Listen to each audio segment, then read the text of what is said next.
Joining me now, Congressman Joe Crowley, Democrat from New York. He's a member of the House Foreign Affairs Committee, and Alex Wagner, MSNBC analyst and reporter for the Huffington Post. Congressman, what does it mean for the Libyan people to have Colonel Gaddafi out of power? I think, the adage, a picture's worth 1,000 words. I mean, we saw what you just showed on your show, the exuberance, the sheer craziness of it, but in such a positive way. People are drunk on freedom. And I think that when you see that kind of image, people, I think, in America are baffled by our political leaders sometimes. Are they paying attention to what's happening around the world? Does everything have to be related to politics and the performance of the president? I mean, it is really bordering on the absurd. What's happening right now. And I think, Alex, that there was some on the right that wanted him to go in and do more.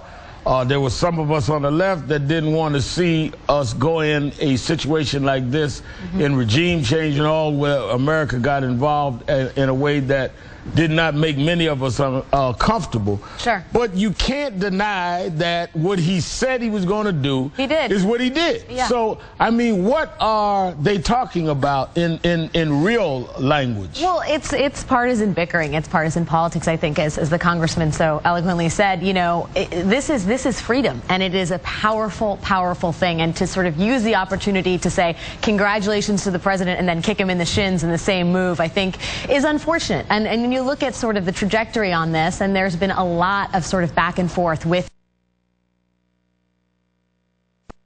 and the House could never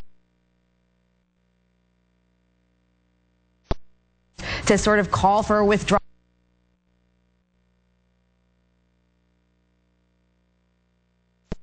out to any kind of semblance of a foreign policy position. Right. Well, let me ask this, Mitt Romney, Republican candidate, he finally weighed in with a statement late this afternoon. Let you see what he said, Congressman Crowley.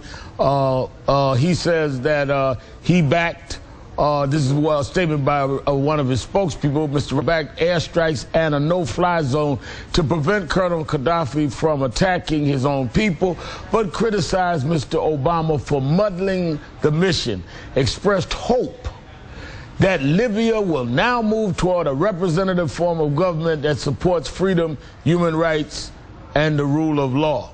That was for a New York Times assessment of his statement. I mean, very eloquently incoherent to me. Very well said.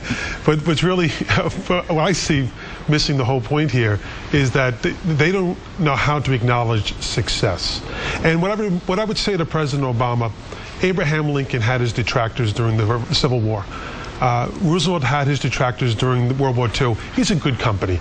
The reality is, what he set out to do, he said to work in an international way with NATO, with the UN Security Council, in a progressive way to help the Libyan people free themselves, and that's exactly what happened. But there's still concerns. We don't know whether the factions among the rebels who are not a cohesive force, whether they can govern, they can come together, what's going to happen with the oil, what's going to happen with a lot of the assets. I mean, what are your concerns? You're on the Foreign Affairs Committee. Do you have concerns, well, I do? I lost my position on Foreign Affairs. I'm still on Ways and Means. I'd like to get back on Foreign Affairs. But my concern is, I think you share the same as I do. We don't know what the future holds in Libya yet. We don't know what the next regime or government will look like. We hope and pray that it will be a democratic government, one that supports the rights of man within Libya, particularly human rights. That's something that I think your camera caught, was people want to be free. They want freedom and they want human rights. Alex, let me ask you to